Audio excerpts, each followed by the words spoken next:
What is going on, guys and girls? It's GhostRobo, and I want to talk a little bit about Grand Theft Auto in this video. Now, I feel like I need to preface this with the fact that I like Grand Theft Auto. I'm going to be playing Grand Theft Auto 5. I think the game looks really awesome. I think the 3-character switching thingamabob mechanism gameplay mechanic is sweet, and I'm very excited for the game.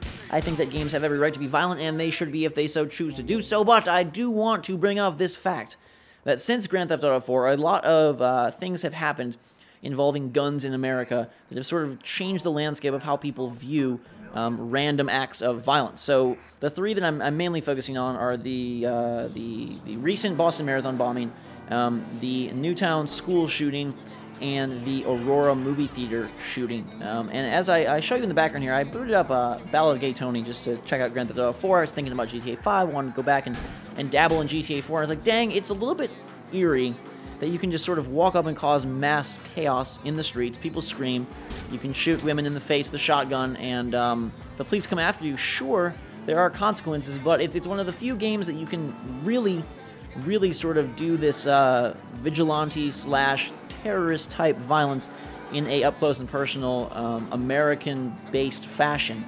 And, you know, GTA has been marred in controversy for quite a while. There was the hot coffee issue a long time ago, and violence always comes up with GTA. I'm not one to say that GTA shouldn't be made, that it creates violence. I'm not talking about that at all, frankly. I'm not talking about linking Grand Theft Auto to violence, linking any game directly to violence or violent acts. What I'm talking about is the public perception and the public outcry that this is something that nobody wants to see, that nobody thinks should be allowed to be in the hands of especially children. The fact that GTA 5 will be a massive success, whether the game is awesome or just okay, it will sell millions and millions of copies, and people around the world will be able to run around and shoot innocent civilians in the face with shotguns, RPGs, sniper rifles, knives, you name it. I mean, I can go and basically unleash terror upon the town of Liberty City here in Ballad of Gay Tony, and I can do it as many times as I want, and it's all A-okay, and for the most part, I'll probably avoid the cops and get off with it. And I'm not saying the moral thought of like, oh, is violence right or is violence wrong?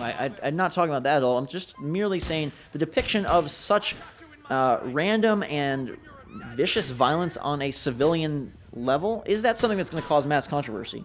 Because definitely the landscape has changed politically and you know, through the news of how people view gun laws and view guns in America. It's at a very peak point where people are discussing it and get agitated by every little thing. And I wonder if Rockstar has considered the fact that there might be a big backlash come September when GTA 5 is released. Of course, the main game, you know, will be covered in its normal fashion. Wow, it's really cool. There's open world, blah, blah, blah, blah. I think it's going to be great. I'm excited to play it. I'm just interested to see and wondering what you guys think, if it's going to receive a boatload of backlash, especially from prominent news sources like Fox News and people, parenting groups and things like that are really against this kind of stuff in the first place, and now have very concrete and tragic examples to link it to and say, hey, this somehow equates to this. Again, I don't feel like playing Grand Theft Auto 5 is going to make you into a killer or make you any more likely or less likely to go do something crazy if that's already your intention or not your intention, one way or the other. But I do think it's interesting, and I kind of did feel a little bit bad about my actions in this video. I'm not going to lie and say that I went home and cried about it, and I'm not going to lie and say that it didn't bother me. It did bother me, and I don't think it would have bothered me back in Grand Theft Auto 4 when that released, whatever year that was. But again, in light of these recent things that are in the minds of people and kind of caused quite a bit of uproar, quite a bit of fear, quite a bit of just general disgust with violence, and then also just a quandary of like, how do we go about stopping this problem, or is it going to be a rampant thing that we have to deal with for the rest of our lives as people have access and just become more and more daring and more crazy? You know, running around just shooting people doesn't feel that great. And I know that there's some people that don't play Grand Theft Auto like that, that you can perfectly play the game, you know, just not doing that, just killing the bad guys and doing the missions and, you know, hanging out with the ladies and playing the mini-games and doing all that, fine and dandy.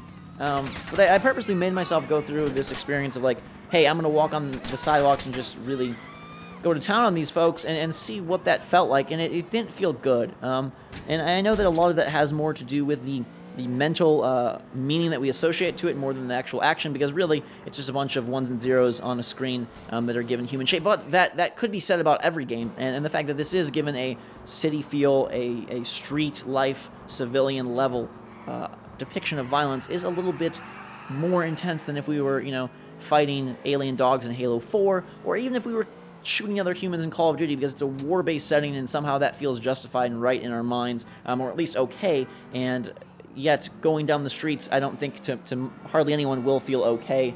Especially, I would venture to say, more people will be bothered by this in the upcoming Grand Theft Auto 5 than they were in Grand Theft Auto 4, and I could easily see there being quite a stir. You know, as the new consoles come out, these people are going to have a lot of ammo. They can say, 1, games are too violent. 2, they're becoming more and more realistic. 3, new systems are pushing things to become even more realistic. 4, connect and move are becoming integrated so ferociously that you're going to be physically doing the actions of shooting. And all of this stuff, I think, is hyperbole and a little bit over the top and crazy. But I think it's worth discussing because I believe it is going to be an issue in the near future. And I found it very interesting that it was something I personally kind of associated with and felt a little bit while I played the game, and in the back of my mind I was like thinking, like, gosh, how did the people who were around the Boston Marathon bombing at that time, even if they weren't directly impacted, you know, if they were just saw it or they just, you know, were in Boston at the time of sort of the manhunt, is that something that they would feel really, really, like, would it bring them down quite a bit to see Grand Theft Auto 5 in action, random violence?